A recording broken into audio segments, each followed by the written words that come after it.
Senior xenobiologist Dr. Zilvier adjusted her compound eyes as she studied the peculiar readings from Earth for the 13th time. After 3 centuries of cataloging species across the galaxy, something about this data made her antennae twitch uncomfortably. "Computer, display comparative analysis of Earth's dominant species behaviors again," she chittered, her crystalline exoskeleton reflecting the soft blue glow of the holographic displays surrounding her station at the Galactic Classification Bureau. The results remained unchanged. While humans were classified as the planet's dominant species, another organism demonstrated patterns that defied explanation. They occupied premium living spaces in human dwellings, received regular food offerings without providing conventional services, and influenced human behavior through methods that appeared to bypass normal psychological patterns. These beings were called cats. Specialist Rax, Zilvier called to her assistant, "When was the last time we performed a detailed classification audit of Earth's domestic species?" The younger xenobiologist consulted his data pad. "Not since initial contact, Chief. They were all classified as non-sentient companion animals." His secondary arms twitched nervously. "Is there a problem?" "Possibly the biggest classification error in Bureau history," Zilvier muttered. She pulled up the historical records, and the pattern became even more disturbing. These cats appeared in positions of influence throughout human history, from ancient Egyptian temples to modern digital communications. They had somehow maintained their status across millennia without ever revealing their true nature. The Bureau's protocols were clear: any species demonstrating consistent influence over a Class 7 civilization required immediate investigation. But something about this felt different. More deliberate. "Rax, what's the current ratio of these cats to humans?" "Approximately 1 to 3, Chief. But in urban centers, the ratio approaches 1 to 1. Zilvier's crystalline segments clicked together in agitation. "And humans don't find this suspicious?" "A species that numerically rivals their population, requires constant resource allocation, and maintains privileged status across all cultural boundaries. They appear to consider it normal," Rax replied, his confusion evident in the rippling patterns across his carapace. Zilvier made a decision. "Schedule an emergency meeting with the Classification Council. And contact our Earth Liaison Office. We need boots on the ground for this one." 24 hours later, Dr. Sarah Chen of the Earth Interspecies Relations Department was having the strangest conversation of her career with a 9-pound tortoiseshell cat named Professor Whiskers. "Let me get this straight," Sarah said, trying to maintain her professional composure while the cat delicately licked one paw. "You're actually an advanced species of cosmic guardians who chose to protect Earth by pretending to be pets." "Pretending is such a strong word," Professor Whiskers replied telepathically, her tail swishing with amusement. "We simply found that humans respond better to guidance when they think it's their idea. Have you never wondered why your species suddenly developed agriculture right after domesticating us?"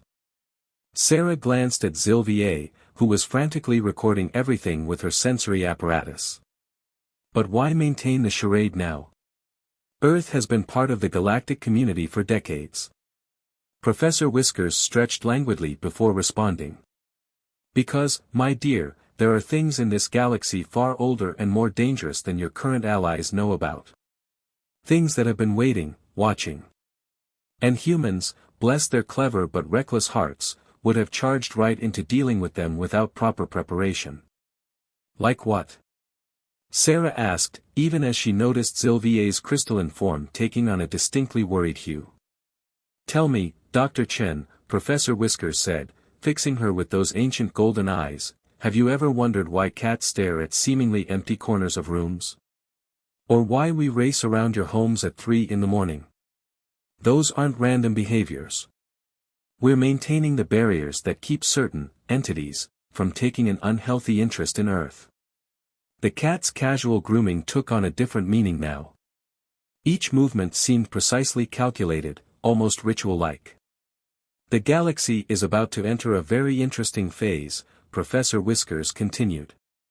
Various powers have noticed humanity's rapid advancement and are concerned. We decided it was time to make our true nature known to our galactic colleagues before someone does something regrettably foolish.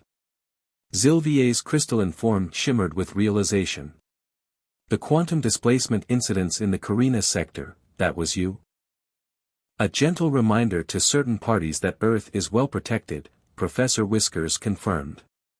Though I believe your records attributed it to unexplained spatial phenomena. Sarah felt a headache coming on. So every cat on Earth is actually a member of an ancient species of cosmic guardians who chose to protect humanity while maintaining a careful balance of power in the galaxy? Yes. Professor Whiskers began purring, the sound somehow both soothing and slightly unnerving. Though we also genuinely enjoy knocking things off tables. Some pleasures are universal.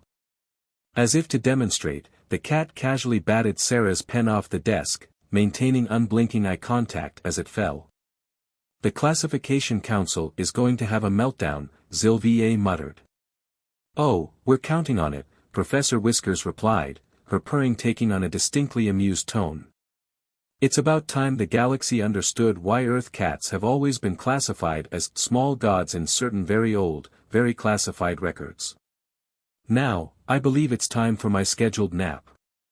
We'll continue this discussion in precisely 3 hours. The fate of the galaxy can wait until after a good grooming session. The news of Earth Cat's true nature spread through the Galactic Council like a shockwave. Within days, the Grand Chamber of the Council's headquarters on Alpha Centauri was filled with representatives from over 300 species, all demanding explanations. High Counselor NX Terra, a being of pure energy contained within an ornate crystalline matrix, addressed the assembled delegates. Our next speaker is Professor Whiskers, Earth Feline representative, accompanied by Dr. Sarah Chen of Earth's Interspecies Relations Department. Professor Whiskers strode onto the platform with characteristic feline grace, followed by an increasingly less nervous Sarah. The tortoiseshell cat's presence somehow commanded more attention than beings 10 times her size. Esteemed colleagues, Professor Whiskers began, her telepathic voice reaching every mind in the chamber, I understand you have questions about our role in Earth's development and protection. Let me begin by addressing the most obvious. Yes, we could have revealed ourselves at any time. No, we are not controlling humanity. And yes, we really do need to knock things off elevated surfaces, it's part of our continuous quantum field testing. A ripple of unease passed through the chamber. The representative from the Arcturus Alliance, a collective of highly advanced AI civilizations, spoke first.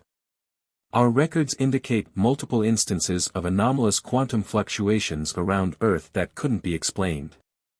Were these your doing? Indeed, Professor Whiskers replied, beginning to groom one paw with deliberate casualness. Those were warnings. Several of your probe attempts came dangerously close to disrupting the dimensional barriers we maintain. Sarah watched as the AI representative's holographic form flickered in what appeared to be embarrassment. She was beginning to understand why cats had been chosen for this role. They were possibly the only beings in the galaxy who could deliver cosmic-level threats while appearing completely unthreatening. But why maintain this deception for so long, demanded the Proximan delegate, their crystalline form pulsing with agitation. Earth has been part of the galactic community for decades. Professor Whiskers ceased her grooming and fixed the delegate with an unblinking stare. Because, dear friends, humanity needed time to develop without external interference. And more importantly, the galaxy needed time to understand them. The cat's tail swished once, and suddenly every piece of technology in the chamber, from personal devices to the main AI interfaces, displayed the same image, a simple box. Consider the human reaction to a box, Professor Whiskers continued. Where other species see a container, humans see infinite possibilities. They will sit in it, wear it, repurpose it, transform it. This adaptability, this creativity, makes them unique. And dangerous, if not properly guided. Are you saying you've been training humanity? The Sirius representative's bioluminescent patterns showed clear offense.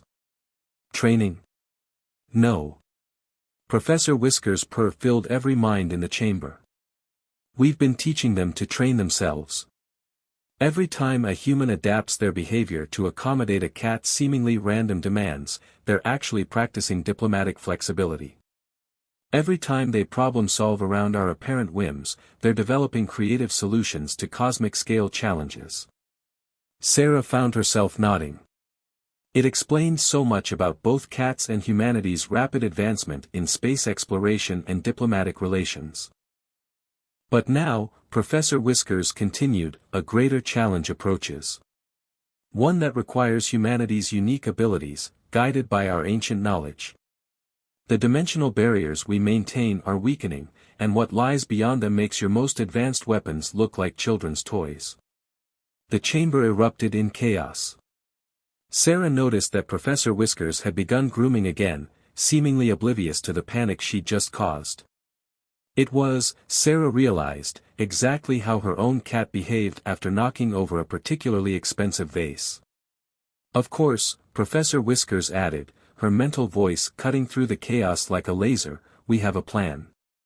Humanity's greatest strength isn't their technology or their adaptability, it's their ability to form bonds with other species. Even ones that regularly knock their coffee cups off tables. The cat stood, stretched languidly, and somehow managed to look down at the assembled representatives despite her small size. We propose an alliance. Not between governments or species, but between ways of thinking. Humanity's creativity, our ancient knowledge, and your various specialties. Because what's coming through those dimensional barriers, well, let's just say it makes our habit of running around at 3 a.m. seem perfectly rational. As the implications sank in, Sarah noticed something odd. Every delegate in the chamber, regardless of their species, was displaying their culture's equivalent of a familiar human response, the same look people got when realizing their cat had been right about something all along. The Galactic Council's emergency alert system blared across Earth's orbital defense station. Sarah Chen stared at the sensor readings in disbelief while Professor Whiskers calmly batted a holographic projection of the approaching anomaly. Those are Class X dimensional rifts, Sarah said, her voice steady despite her racing heart. We're detecting at least 12 of them, all approaching Earth's solar system. 13, actually, Professor Whiskers corrected, still playing with the hologram. The 13th is hiding behind Jupiter's magnetic field.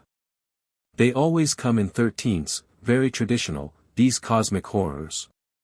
The station's AI displayed the approaching threats. Massive tears in spacetime, each large enough to swallow Earth's moon. Through them, shapes moved that shouldn't be possible in three-dimensional space. This is why we've been preparing humanity, Professor Whiskers announced to the assembled emergency response team, which included representatives from 20 different species. And why we chose to reveal ourselves now. The barriers are failing faster than expected. Sylvie, who had remained Earth's primary xenobiology liaison, clicked her crystalline segments nervously. But what can we do against dimensional rifts? Even our most advanced weapons. Oh, weapons won't help, Professor Whiskers interrupted, finally leaving the hologram alone. What we need is something far more powerful, human imagination, guided by feline wisdom. Tell me, Dr. Chen, why do humans insist on providing cats with cardboard boxes? Sarah blinked at the apparent non sequitur. Because cats like boxes? No. Because humans fundamentally understand something about space that even they don't realize they understand. A box is a contained space, a boundary between inside and outside. Humans instinctively create and define spaces, it's why they're so good at architecture, mathematics, and theoretical physics. The cat's tail swished as thousands of smaller holograms appeared, showing cats in boxes around the world. We've been teaching humanity about dimensional boundaries for millennia. Every box we sit in, every wall we stare at, every time we appear to teleport from one room to another, we've been demonstrating basic principles of space-time manipulation. Operation Catnip is now active, announced a new voice. On every screen in the station appeared the image of a massive Maine Coon cat wearing what appeared to be a modified version of Earth's Space Force uniform. I am Admiral Mittens, Supreme Commander of Earth's Feline Defense Force. All cats on Earth are now activated for duty. Sarah watched in amazement as real-time footage showed cats around the world suddenly stopping whatever they were doing, sleeping, eating, knocking things over, and sitting at attention. Their eyes began to glow with an inner light that seemed to bend space around them. The rifts will reach our solar system in exactly 6 hours, Admiral Mittens continued. In that time, we need every human who has ever provided a cat with a box to focus on one thing, the feeling of safety and containment that a good box provides. The weird thing you feel when you could swear your cat was just on the bed but is somehow now in the kitchen. Focus on that too. Professor Whiskers turned to Sarah. Humanity's greatest strength isn't their technology, it's their ability to accept and adapt to the impossible. They live with beings who routinely ignore the laws of physics, and instead of panicking, they make memes about it. Across Earth, billions of cats began to purr in perfect harmony. The sound shouldn't have been able to travel through space, but it did. Humans everywhere reported feeling an overwhelming urge to think about boxes, cat logic, and the comforting weight of a cat sleeping on their lap. The purring creates a resonance field, Professor Whiskers explained as space itself began to vibrate. Combined with humanity's collective understanding of contained spaces, thanks to generations of us sitting in boxes, we can temporarily reinforce the dimensional barriers. The first rift reached Jupiter's orbit. On Earth, every cat's eyes glowed brighter. The purring grew louder, and reality itself seemed to flex. But that's impossible, Sylvie whispered as her sensors tried to make sense of what was happening. You're using human psychological constructs to alter physical space. Impossible is what cats do best, Professor Whiskers replied. Why do you think we spend so much time testing gravity by knocking things off tables? Now, if you'll excuse me, I need to go sit in a box and save the galaxy. The cat vanished, somehow managing to leave behind only her Cheshire smile for a moment before it too faded away.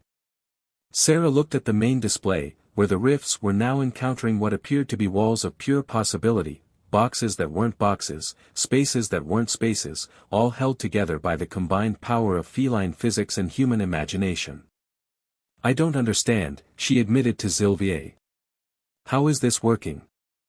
I suspect, Sylvie replied, watching as cats across the galaxy began to coordinate the largest dimensional containment field ever created, that's exactly why it's working. Humans don't need to understand, they just need to believe. And if there's one thing humans have always done, it's believe in their cats. In the aftermath of Operation Catnip, the galaxy's power dynamics shifted dramatically. Sarah Chen found herself in yet another emergency session of the Galactic Council, this time watching various species try to process what they'd witnessed. Professor Whiskers sat on the highest point of the speaking platform, somehow managing to look both smug and professionally diplomatic. You mean to tell us, the Proximan ambassador sputtered, their crystalline form flickering with agitation, that while we've spent millennia developing quantum barriers and dimensional stabilizers, Earth's cat simply purred the rifts away. With human assistance, Professor Whiskers corrected, delicately cleaning one paw. The purring merely provided the resonance framework. Humanity's collective understanding of cat space dynamics did the real work. The Arcturus AI Collective's representative projected a series of complex calculations. Our analysis shows that's mathematically impossible. The energy requirements alone. Oh, mathematics, Professor Whiskers interrupted. Always so limited by what you think is possible. Tell me, how do your equations explain a cat fitting into a container 1/3 its size? Or appearing simultaneously in 2 places? You've all seen the Earth videos. Sarah couldn't help but smile as the AI's holographic form flickered in what appeared to be frustration. She'd seen her own cat, Luna, perform similarly impossible feats countless times. But not everyone was taking the revelation well. The Orion Confederation's delegate rose, their biomechanical form humming with barely contained energy. This changes the balance of power completely. We demand access to this technology. Technology? Professor Whisker's laugh echoed in everyone's mind. You still don't understand. There is no technology. What we do isn't about machines or equations. It's about understanding that reality is negotiable. The cat vanished from the platform, reappearing instantly on the Orion delegate's shoulder. For instance, I am now here because I choose to be here, and because humans have spent thousands of years accepting that cats simply appear wherever they want. Their belief makes it possible. But that's not, the delegate began. Scientific? Professor Whiskers finished, now somehow on the chamber's central chandelier. Neither is the way humans anthropomorphize us, attribute complex motivations to our actions, and accept our clearly impossible behaviors as normal. And yet, here we are, having just saved the galaxy using exactly those unscientific principles. The Sirius representative's bioluminescent patterns showed clear concern. Are you saying Earth's cats have been weaponizing human imagination? Weaponizing? No. Admiral Mittens materialized next to Sarah, making her jump despite years of cat owner experience. We've been cultivating it. Protecting it. Teaching humans to think beyond the possible without even realizing they're doing it. Every time a human accepts that their cat can fit into an impossibly small box, Professor Whiskers added, they're unconsciously accepting that reality is more flexible than they've been taught. Every time they believe they saw their cat in one room, only to find it in another without having seen it move, they're intuitively grasping quantum principles your scientists are only beginning to understand. Sarah watched as understanding dawned across the assembled delegates' faces, or their species' equivalent of faces. The cats hadn't just been protecting Earth, they'd been preparing humanity for a universe that played by very different rules than they'd imagined. But why reveal yourselves now? Zilvier asked from her position beside Sarah. The rifts?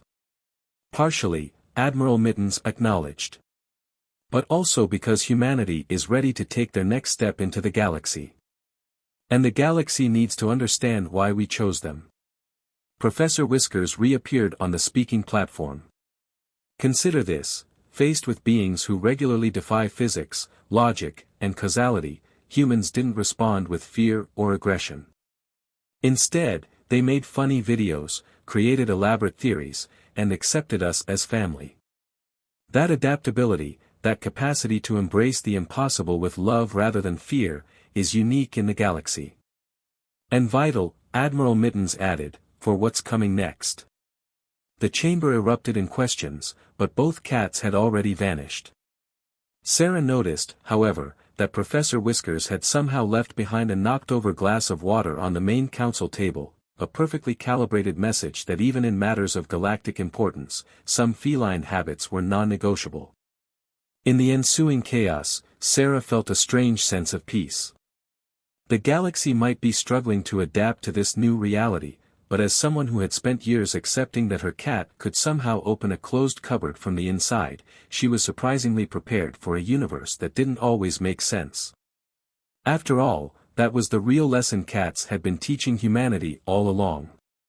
1 year after Operation Catnip, the galaxy had changed in ways no one could have predicted. Sarah Chen sat in her office at the newly established Earth Feline Joint Administration Center, watching her cat Luna demonstrate quantum tunneling principles to a group of awestruck alien physicists. No, you're still thinking too linearly, Luna communicated telepathically to the assembled scientists. Watch again. The black cat proceeded to walk through what appeared to be solid wall, emerging simultaneously from 3 different locations while somehow also remaining in her original position. The Arcturus AI's processing cores nearly overloaded trying to calculate the impossibility of what they'd just witnessed. That's exactly your problem, Professor Whiskers remarked, appearing suddenly on Sarah's desk. You're trying to calculate something that exists specifically because humans learned not to calculate it. Their acceptance of our impossibility makes it possible. The changes across human society had been profound but surprisingly smooth. Humans, it turned out, adapted remarkably well to learning their cats were cosmic entities. Most responded with variations of, "Yeah, that tracks," and simply continued their daily routines, though now with a better understanding of why their cats insisted on knocking things off tables at precisely 3:27 a.m. The latest dimensional barrier readings are stable, Admiral Mittens reported, materializing in the center of the room. The human-feline resonance field is actually stronger than our original projections. Turns out, knowing we're cosmic guardians has only made humans love us more. Sarah smiled, remembering the day she'd learned the truth. It's because nothing really changed in the relationship, did it? Cats are still cats, even if they're also maintaining the fabric of reality. Precisely, Professor Whiskers purred. Though some humans are a bit more careful now about what they say when they think we're sleeping. The galactic community had undergone its own transformation. Initial panic about Earth's secret superweapon had given way to a deeper understanding. The cats weren't weapons at all, but teachers. Their presence on Earth had guided humanity toward a unique perspective on reality, one that would prove essential for the challenges ahead. The Proximan Science Academy is still demanding to know how we do it, Luna commented, having finished thoroughly confusing the physicists. They've spent 3 months trying to quantify the energy required for our spatial translations. Let them try, Admiral Mittens said.